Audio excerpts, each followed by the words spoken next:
Section 7 of Black Magic by Marjorie Bowen. Part 1, Chapter 7, Spells. Thierry found Dirk as he was passing under the arched colonnade. "Prudence," he quoted. "Where is your prudence now?" Dirk turned quickly. "I had to put on a bold front. Certes, I hate that knave. But let him go now. Come with me."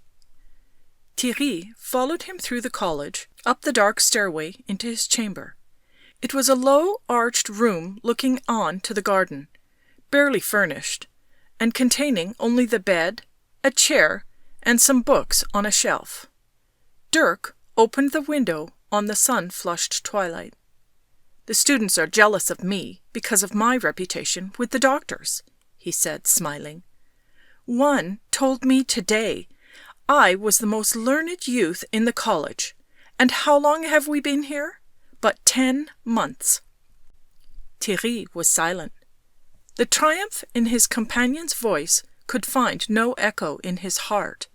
Neither in his legitimate studies nor in his secret experiments had he been as successful as Dirk, who in ancient and modern lore, in languages, algebra, theology, oratory, had far outshone all competitors, and who had progressed dangerously in forbidden things. Thierry shook off the feeling of jealousy that possessed him, and spoke on another subject. "Dirk, I saw a lady today. Such a lady! 'Twas in the valley, a valley, I mean, which I had never seen before. Oh, Dirk!" He was leaning against the end of the bed, gazing across the dusk. "'Twas a lady so sweet she had—" Dirk interrupted him. "Certes," he cried angrily. "She had grey eyes, belike, and yellow hair. Have they not always yellow hair, and a mincing mouth, and a manner of glancing sideways, and cunning words? I'll warrant me." "Why, she had all this," answered Thierry, bewildered. "But she was pleasant. Had you but seen her, Dirk." The youth sneered. "Who is she, thy lady?" "Jacobia of Martzburg." He took obvious pleasure in saying her name. "She is a great lady, and gracious." "Out on ye!" exclaimed Dirk passionately. "What is she to us? Have we not other matters to think of? I did not think ye so weak as to come chanting the praises of the first thing that smiles on ye." Thierry was angered. "'Tis not the first time. And what have I said of her?" "Oh, enough. Ye have lost your heart to her, I doubt not. And what use will ye be, a love-sick knave?" "Nay," answered Thierry hotly, "you have no warrant for this speech. How should I love the lady, seeing her once? I did but say she was fair and gentle." "'Tis the first woman you have spoken of to me, in that voice. Did ye not say, 'such a lady'?" Thierry felt the blood stinging his cheeks. "Could you have seen her?" he repeated. Had I seen her, I could tell you how much paint she wore, how tight her lace was." Thierry interrupted. "I'll hear no more. Art a peevish youth, knowing nothing of women. She was one of God's roses, pink and white, and we not fit to kiss her little shoes. That's pure truth." Dirk struggled for a moment with a heaving breast and closed his teeth over a rebellious lip. Then he crossed the room and opened the door of an inner chamber. He had obtained permission to use this apartment for his studies. The key of it he carried always with him, and only he and Thierry had ever entered it. In silence, lighting a lamp and placing it on the window-sill, he beckoned Thierry to follow him. It was a dismal room. Piled against the walls were the books Dirk had brought with him, and on the open hearth some dead, charred sticks lay scattered. "See," said Dirk. He drew from a dark corner a roughly carved wooden figure, some inches high. "I wrought this today, and if I know the spells aright, there is one will pay for his insolence." Thierry took the figure in his hand. "'Tis Joris of Thuringia." Dirk nodded somberly. The room was thick with unhealthy odours, and a close, stagnant smoke seemed to hang round the roof. The lamp cast a pulsating yellow light over the dreariness, and threw strange shaped shadows from the jars and bottles standing about the floor. "What is this Joris to you?" asked Thierry curiously. Dirk was unrolling a manuscript inscribed in Persian. "Nothing. I would see what skill I have." The old evil excitement seized Thierry. They had tried spells before, on cattle and dogs, but without success. His blood tingled at the thought of an enchantment potent to confound enemies. "Light the fire," commanded Dirk. Thierry set the image by the lamp and poured a thick yellow fluid from one of the bottles over the dead sticks. Then he flung on a handful of grey powder. A close, dun-coloured vapour rose, and a sickly smell filled the room. Then the sticks burst suddenly into a tall and beautiful flame that sprang noiselessly up the chimney and cast a clear and unnatural glow round the chamber. Thierry drew 3 circles round the fire, and marked the outer one with characters taken from the manuscripts Dirk held. Dirk was looking at him as he knelt in the splendid glow of the flames, and his own heavy brows were frowning. "Was she beautiful?" he asked abruptly. Thierry took this as an atonement for the late ill-temper, and answered pleasantly, "Why, she was beautiful, Dirk." "And fair?" "Certes, yellow hair."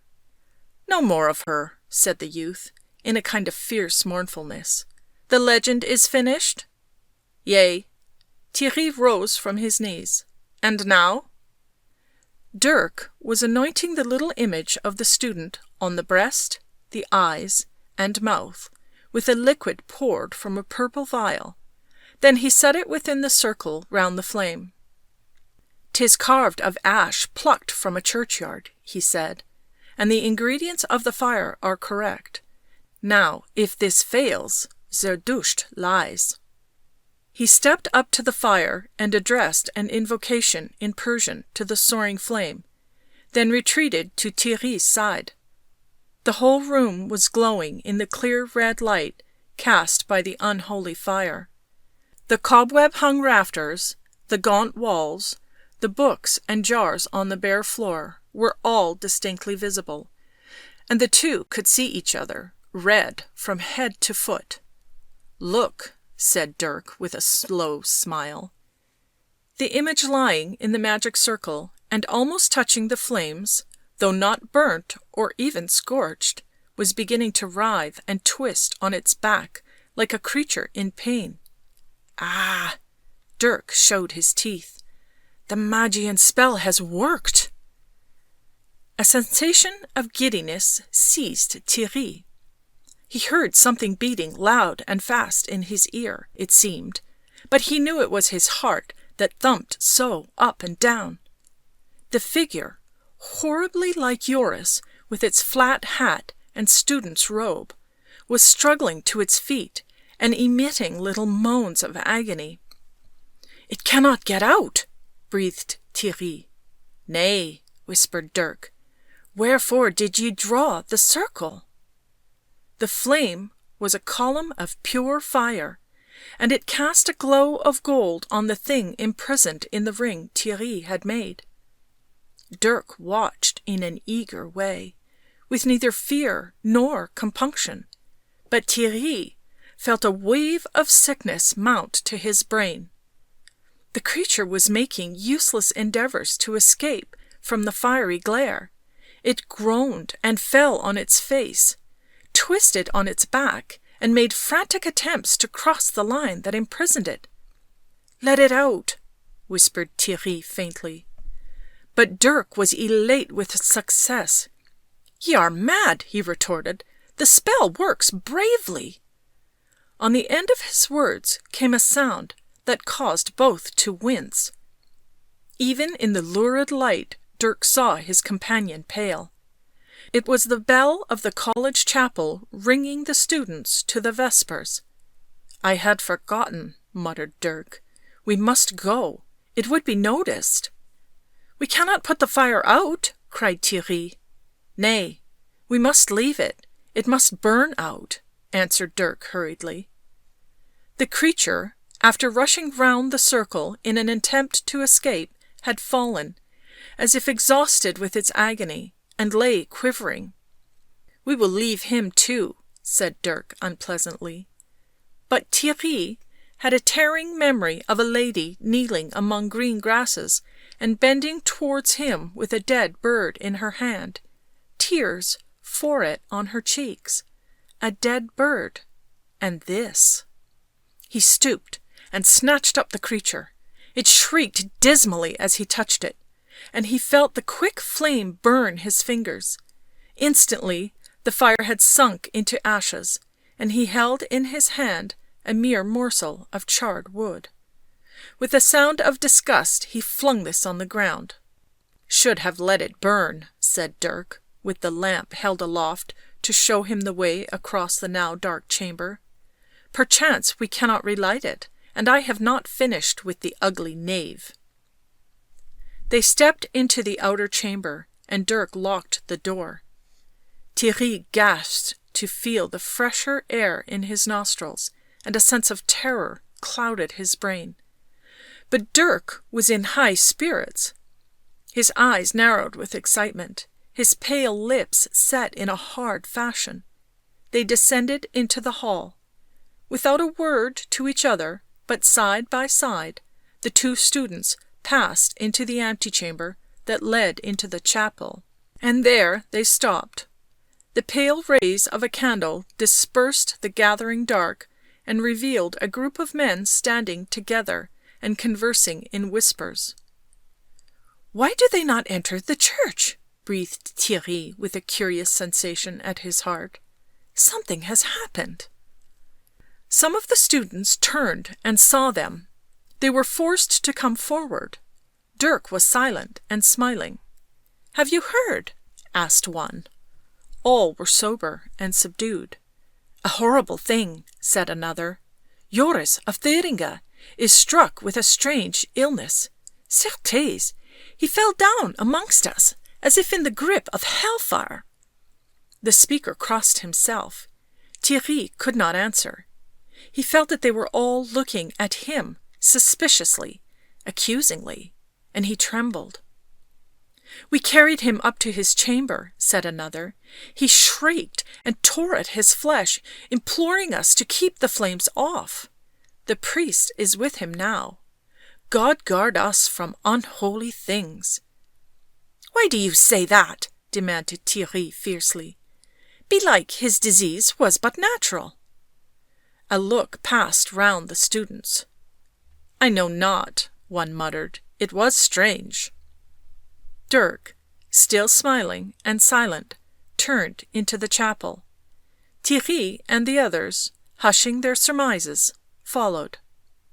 There were candles on the altar, 6 feet high, and a confusion of the senses overcame Thierry, in which he saw them as white angels with flaming halos coming grievingly for his destruction. A wave of fear and sorrow rushed over him. He sank on his knees on the stone floor and fixed his eyes on the priest, whose chasuble was gleaming gold through the dimness of the incense-filled chapel.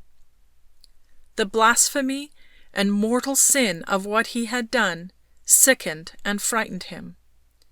Was not his being here the most horrible blasphemy of all? He had no right. He had made false confessions to the priest. He had received absolution on lies. Daily he had come here, worshipping God with his lips and Satan with his heart. A groan broke from him. He bowed his beautiful face in his hands, and his shoulders shook. He thought of Joris of Thuringia, writhing in the agony caused by their unhallowed spells, of the eager devils crowding to their service, and far away, In a blinding white mist, he seemed to see the arc of the saints and angels looking down on him, while he fell away, farther, farther, into unfathomable depths of darkness. With an uncontrollable movement of agony, he looked up, and his starting eyes fell on the figure of Dirk kneeling in front of him. The youth's calm both horrified and soothed him. There he knelt, who had but a little while before been playing with devils, with a face as unmoved as a sculptured saint, with a placid brow, quiet eyes, and hands folded on his breviary. He seemed to feel Theirry's intense gaze, for he looked swiftly round, and a look of caution, of warning, shot under his white lids. Theirry's glance fell. His companions were singing, with uplifted faces, but he could not join them. The pillars with their foliated capitals oppressed him by their shadow. The saints glowing in mosaic on the drums of the arches frightened him with the unforgiving look in their long eyes. Laudate Pueri Dominum, laudate nomen Domini, sit nomen Domini benedictum, ex hoc nunc et usque in saeculum, a solicitus ad occasum, laudable nomen Domini. The fresh young voices rose lustily. The church was full of incense and music. Theirry rose with the hymn singing in his head, and left the chapel. The singers cast curious glances at him as he passed, and when he reached the door he heard a patter of feet behind him, and turned to see Dirk at his elbow. "I have done with it," he said hoarsely. Dirk's eyes were flaming. "Do you want to make public confession?" he demanded, breathing hard. "Remember, it is our lives to pay if they discover." Theirry shuddered. "I cannot pray. I cannot stay in the church. For days I have felt the blessing scorch me." "Come upstairs," said Dirk. As they went down the long hall, they met one who was a friend of Joris of Thuringia. Dirk stopped. "Hast come from the sick man?" "Yea." "Is he mending?" Theirry stared with wild eyes, waiting the answer. "I know not," said the youth. "He lies in a swoon and pants for breath." He passed on, something abruptly. "Art afraid?" asked Dirk quietly. "Yea, I am afraid." "So am not I," answered Dirk composedly. "I cannot stay here," breathed Theirry with agonized brows. Dirk bit his forefinger. "Nay, for we have but little money, and know all these pendants can teach us. 'Tis time we began to lay the cornerstones of our fortune." "Talk not to me of fortunes. I have set my soul in deadly peril. I cannot pray. I cannot take the names of holy things upon my lips," said Theirry. "Is this your courage?" said Dirk softly. "Is this your ambition, your loyalty to me? Would you run whining to a priest with a secret that is mine as well as yours? Is this, O noble youth, what all your dreams have faded to?" Theirry groaned. "I know not. I know not." Dirk came slowly nearer. "Is this to be the end of comradeship, our league?" He took the other's slack hand in his, and as he seldom offered or suffered a touch, Theirry thrilled at it as a great mark of affection, and at the feel of the smooth, cool fingers, the fascination, the temptation that this youth stood for stirred his pulses. Still, he could not forget the stern angel he thought he had seen upon the altar, and the way his tongue had refused to move when he had striven to pray. "Belike, I have gone too far to turn back," he panted with questioning eyes. Dirk dropped his hand. "Be of me or not with me," he said coldly. "Surely I can't stand alone." "Nay," answered Thierry. "Certes, I love thee. Dirk, as I have never cared for any, do I care for thee." Dirk stepped back and looked at him out of half-closed eyes. "Well, do not stop to palter with talk of priests.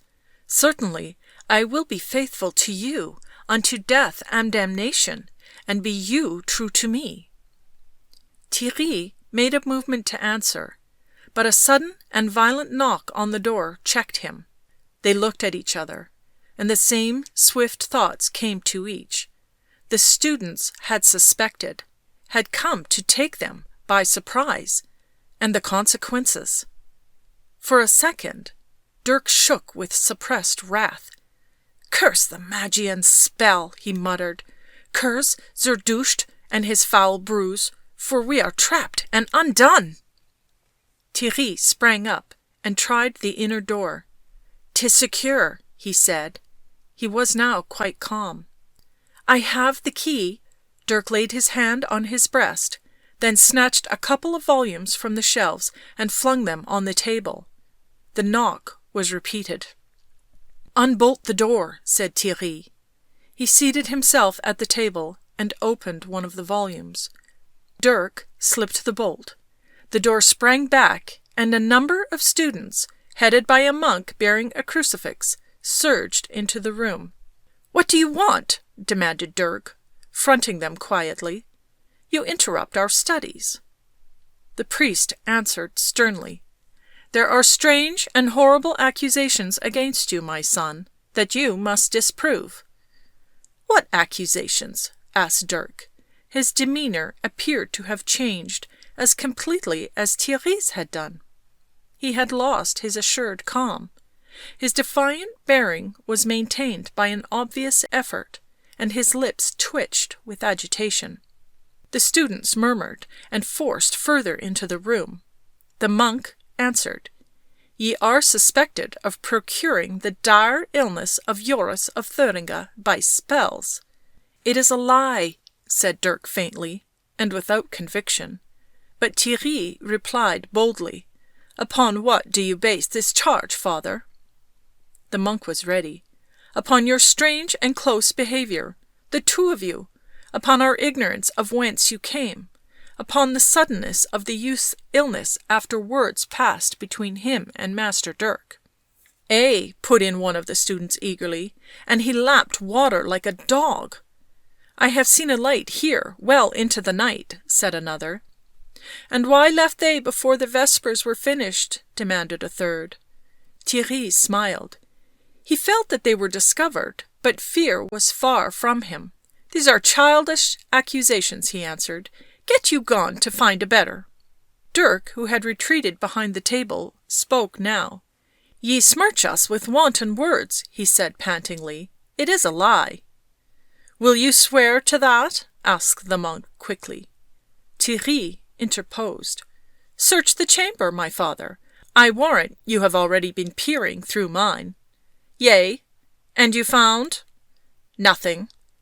"Then you are not content?" cried Dirk. The murmur of the students swelled into an angry cry. "Nay, can ye not spirit away your implements if ye be wizards?" "Great skill do you credit us with," smiled Thierry, "but on nothing you can prove nothing." Although he knew that he could never allay their suspicions, it occurred to him that it might be possible to prevent the discovery of what the locked room held.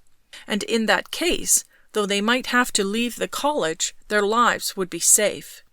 He snatched up the lantern and held it aloft. "See you anything here?"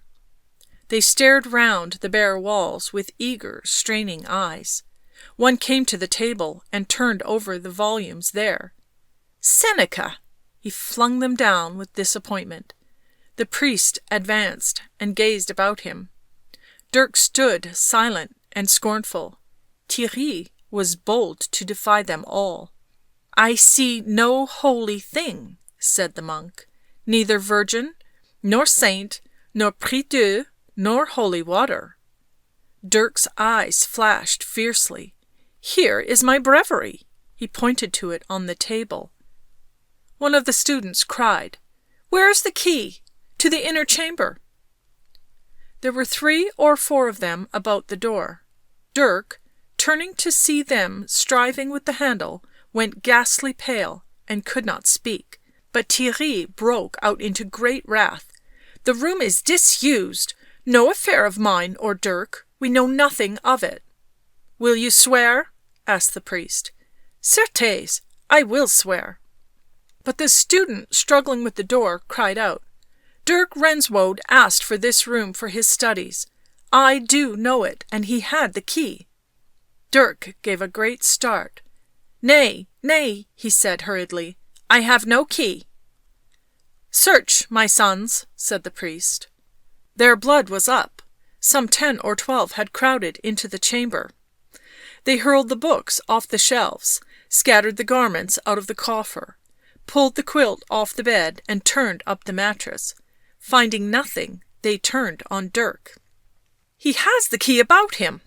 All eyes were now fixed on the youth, who stood a little in front of Theirry, he continuing to hold the lamp scornfully aloft to aid them in their search. The light rested on Dirk's shoulders, causing the bright silk to glitter, and flickered in his short, waving hair. There was no trace of colour in his face. His brows were raised and gathered into a hard frown. "Have you the key of that chamber?" demanded the priest.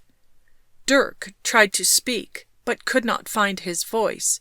He moved his head stiffly in denial.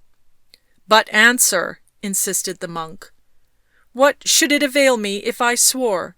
The words seemed wrenched from him. "Would ye believe me?" His eyes were bright with hate of all of them. "Swear on this." The monk proffered the crucifix.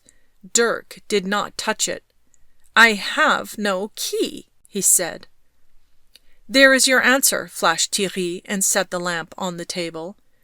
The foremost student laughed. "Search him," he cried.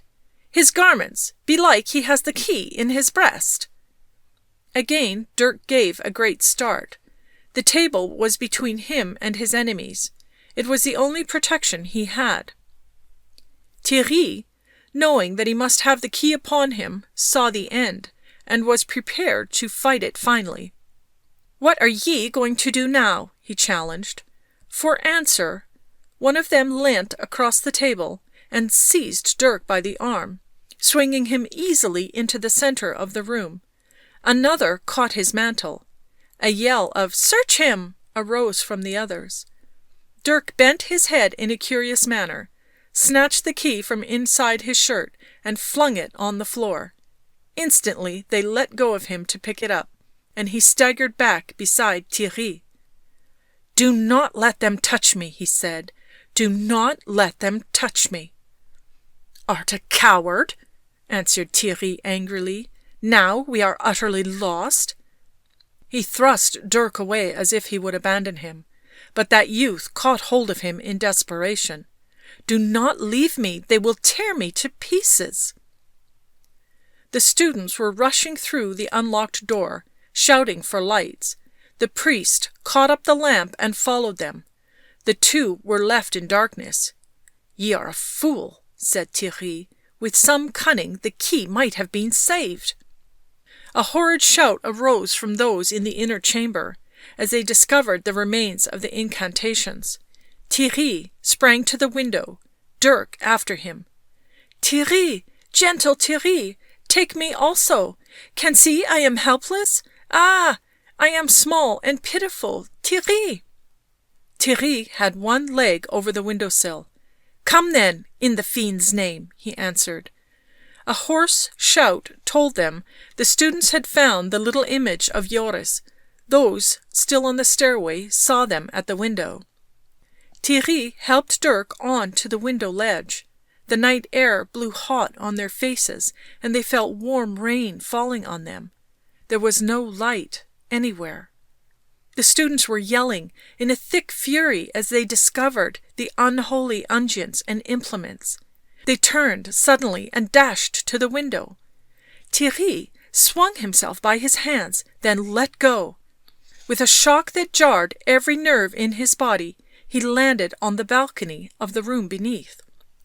Jump!" he called up to Dirk, who still crouched on the window sill. "Ah, soul of mine! Ah, I cannot!" Dirk stared through the darkness in a wild endeavour to discern Theirry. "I am holding out my arms. Jump!" The students had knocked over the lamp, and it had checked them for the moment. But Dirk, looking back, saw the room flaring with fresh lights and seething figures pushing up to the window. He closed his eyes and leapt in the darkness. The distance was not great. Theirry half caught him. He half staggered against the balcony. A torch was thrust out of the window above them. Frenzied faces looked down.